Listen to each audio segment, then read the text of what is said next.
Биылдың өзінде Түркістан облысында 9 адам суға кетіп қаза болған. Өкінішке орай оның 7-і бала.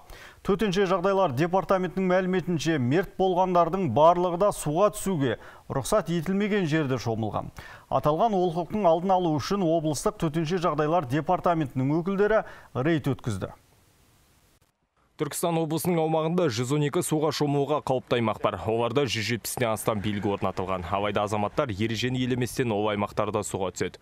Осының алдын алуға байланысты төтеншеліктер азаматтарға түсіндіру жұмыстарын жүргізді.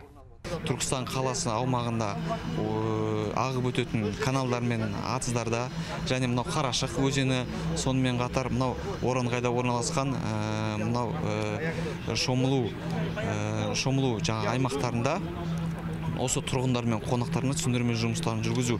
Ол түсіндірме жұмыстарында, яғни жас балалардың су қауіпсіздігін сақтау, жас балаларды қалдырмау, қараусыз қалдырмау.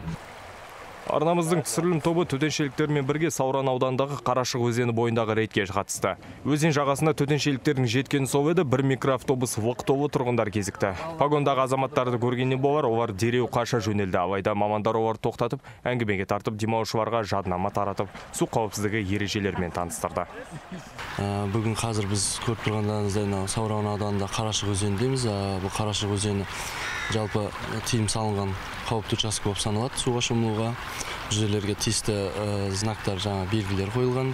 Сонымен қатар өткен жыл 2021 жыл осы Қарашық өзенінде 3 адамның суға кету фактісі тіркелген болды.